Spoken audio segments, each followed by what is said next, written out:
కథాస్రవంతి నిరంతర కథాప్రసార వాహిని కథల భాండాగారం కథాస్రవంతిని ఆదరిస్తున్న అభిమాన శ్రోతలకు నమస్కారం. ఈనాటి కథకు స్వాగతం. ఈరోజు మీరు వినబోయే కథ రావణుని పోలిక. హిందీ మూలం పరసీస్, తెలుగు అనువాదం అచ్యుతుని రాజ్యశ్రీ. వినిపిస్తున్నది పప్పు భోగారావు. అచ్యుతుని రాజ్యశ్రీ వృత్తిరీత్యా అధ్యాపకురాలిగా పనిచేసినప్పటికీ ప్రవృత్తి రీత్యా సాహిత్యాభిలాషులు.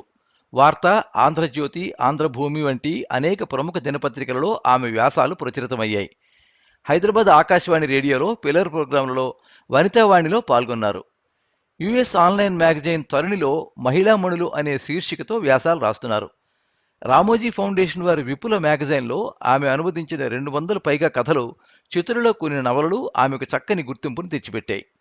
సంపాదకురాలు ఎంబి ఉషా ప్రత్యూష చదివింది బిఏ ఇంగ్లీష్ లిటరేచర్ అయినప్పటికీ ప్రారంభం నుండి అమ్మ భాషపైనే ఆసక్తి ఉండడంతో తన దృష్టినంతా తెలుగు సాహిత్యం మీదకే మరల్చారు. స్వతంత్ర ఆలోచనలు, అభ్యుదయ భావాలు కలిగి ఉన్నా అన్నింటినీ మించి స్త్రీ అస్తిత్వానికి ప్రాముఖ్యతనిచ్చే వ్యక్తి ఆమె. ఒక భాషా ఔత్సాహికురాలిగా తెలుగు సాహితీ ప్రపంచానికి ఆణిముత్యాల్లాంటి కథా సాహిత్యాన్ని అందించే పనిలో సంపూర్ణంగా నిమగ్నమయ్యారు.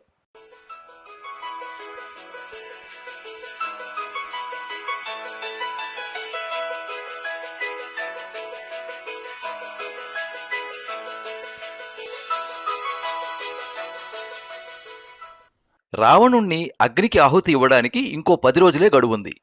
సెప్పుభాయ్ చేయి చాలా త్వరగా కదులుతోంది. ఆ ప్రతిమను పూర్తి చేయాలని. కుంభకర్ణ, మేఘనాథుల బొమ్మలు అప్పుడే తయారైనాయి. నిన్ననే సెప్పుభాయ్ కుంభకర్ణుని ప్రతిమను పూర్తి చేశాడు. అంతకుముందే మేఘనాథుడు ఎంచక్కా రెడీ అయ్యాడు. అయినా రావణుని బొమ్మ చేయటం అంత సులభం కాదని అతనికి తెలుసు. మరి అతని పేరుకు, టీవీకి తగ్గట్టు రావణుడు తయారు కావాలి. ఎంతో సమయం, పనితనం కావాలి. ప్రతి ఏడు సెఫ్ఫుకి రావణుని అంత పెద్ద ఆకారపు బొమ్మ చేసేటప్పటికీ తలప్రాణం తోక్కొస్తుంది. ఒళ్ళంతా చెమటలు పడతాయి. మేళాకి వచ్చే ప్రతి ఒక్కరి కళ్ళు రావణుడి బొమ్మపైనే ఉంటాయి.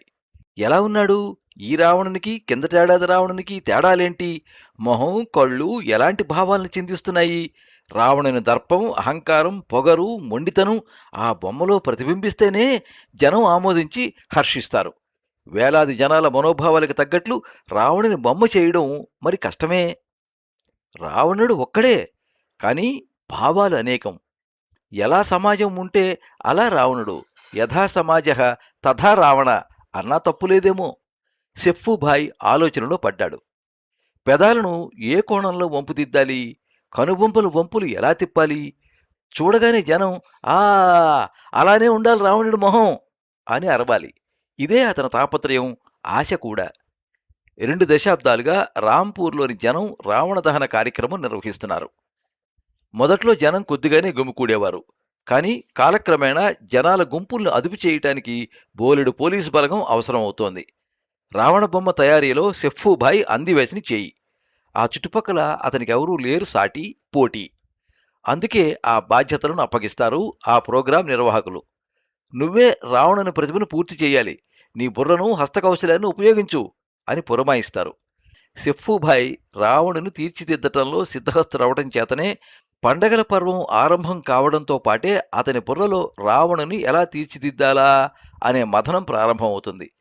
రావణుని బొమ్మలోంచి టపాకాయలు ధనాధన్ అని పేలుతూ రంగుల రవ్వలు విరజిమ్ముతూ ఉంటే ఓహ్, ఆ దృశ్యం నభూతో నభవిష్యతి. చూడడానికి 2 కన్నులు సరిపోవు. పెళ్లి, పండగ పబ్బాలు, దీపావళిలో తన టపాకాయల చమత్కారం, బొమ్మల తయారీ హస్తలాఘవాన్ని ప్రదర్శిస్తాడు. రావణుని దేహంలో అతని టపాకాయల్ని ఎంత బాగా ఫిట్ చేస్తాడంటే ఎవరూ ఊహించలేరు, వర్ణించలేరు. నాకేం తెలియదండోయ్, ఇదిగో ఈ చేతులు చేసుకెళ్తున్నాయి, అవి ఎలా తయారు చేస్తే అలా సై అంటుంది నా బుర్ర.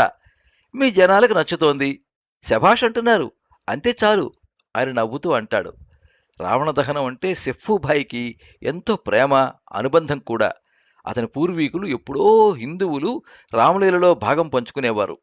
అంచేత కాబోలు సెప్పుభాయ్ అన్నీ విడిచిపెట్టినా రావణదహనంతో తన అనుబంధాన్ని తెంచుకోలేదు. రావణుని పెద్ద ఆకారం తయారీలో మొనగాడైనాడు. కానీ ఇప్పుడు ఆ బొమ్మల తయారీ, దాని దహనంలో ఎందుకో వేరే భావాలు క్రమంగా అతనిలో చోటు చేసుకోసాగాయి. ఎందుకు అని తనను తానే ప్రశ్నించుకోసాగాడు.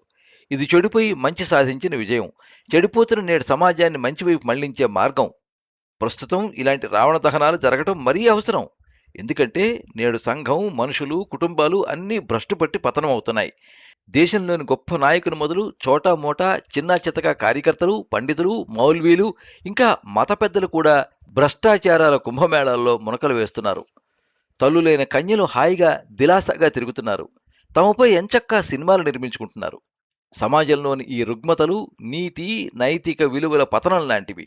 పాపం సెఫ్ఫూభాయ్ లాంటి వారికి అంతుపట్టడం లేదు. రాముని పాత్ర వేసే వ్యక్తి తన నిజ జీవితంలో ఎంతో మంది స్త్రీలను బలాత్కరిస్తున్నాడు.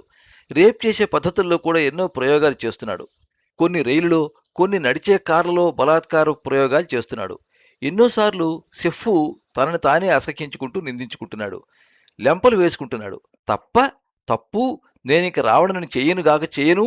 ఒకవేళ చేసినా నా రావణుణ్ణి ఆషామాషీగా మలచకండి, విక్రించకండి.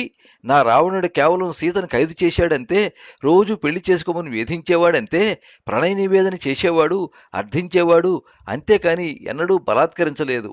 మరి నేటి రాముడే రావణుని కన్నా హీనంగా తనను తానే మలుచుకుంటాడు.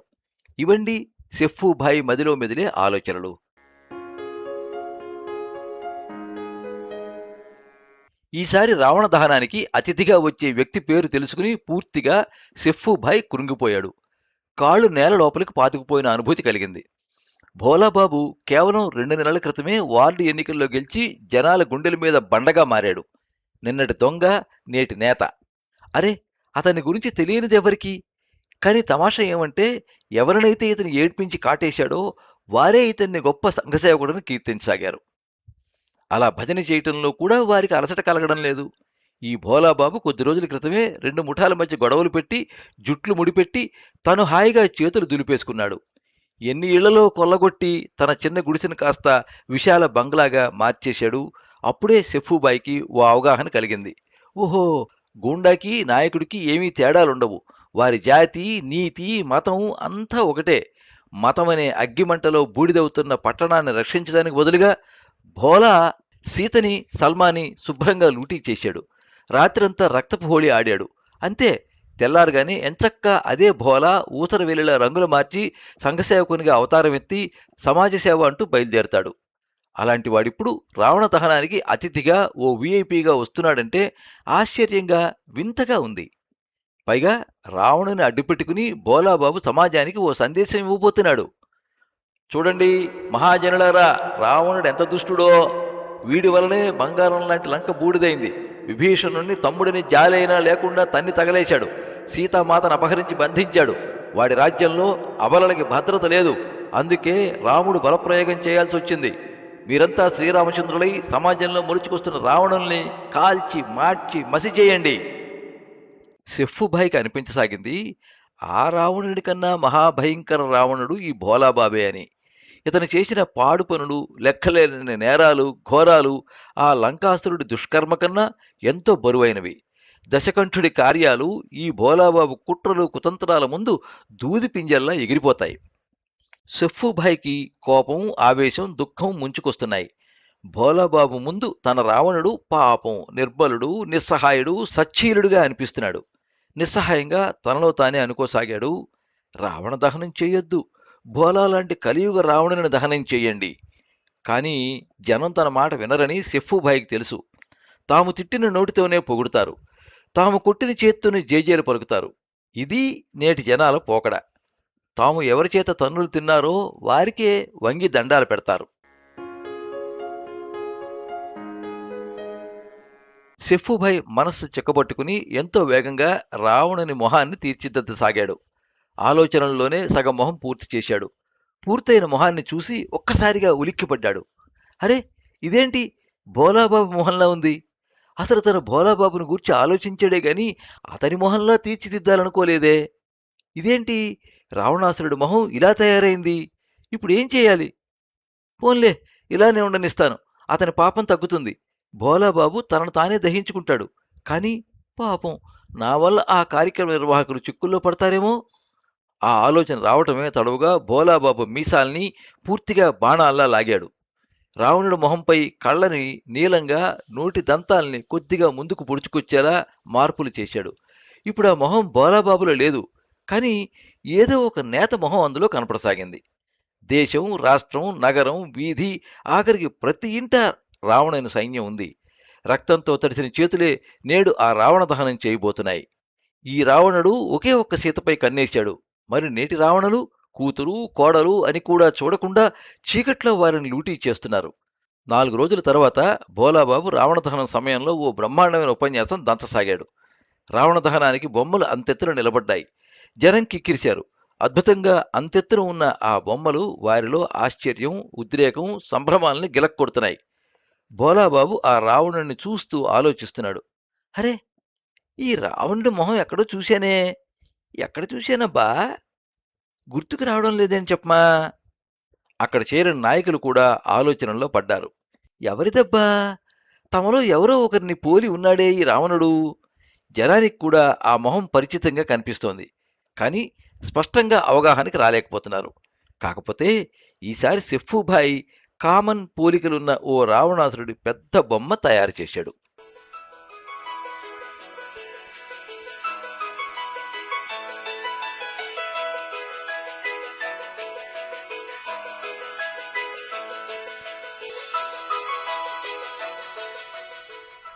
మీరింతవరకు రావణుని పోలిక కథ విన్నారు. హిందీ మూలం పరసీస్, తెలుగు అనువాదం అచ్యుతిని రాజ్యశ్రీ, వినిపించినది పప్పు భోగారావు. ఈ కథ విశ్వకథా వేదిక విపుల మాసపత్రిక 2017 సంవత్సరం సెప్టెంబరు నెల సంచికలో ప్రచురితమైంది. ఈ కథనం మీకు నచ్చినట్లయితే ఈ వీడియోని లైక్ చేయండి, మీ మిత్రులకు షేర్ చేయండి, మీ అభిప్రాయాన్ని కామెంట్స్లో తెలియజేయండి. మీరు మొదటిసారి ఈ ఛానల్లో కథ వింటున్నట్టయితే ఈ ఛానల్ని సబ్స్క్రైబ్ చేసుకోండి. పక్కనుండే బెల్ ఐకాన్ని తప్పకుండా నొక్కండి. ఈ ఛానల్ ద్వారా వినిపించే కథలు, కబుర్లు, వ్యాసాలు అన్నీ ఎప్పటికప్పుడు మీకు అందజేయబడతాయి. సర్వే జనాః సుఖినో భవంతు. కథా స్రవంతి.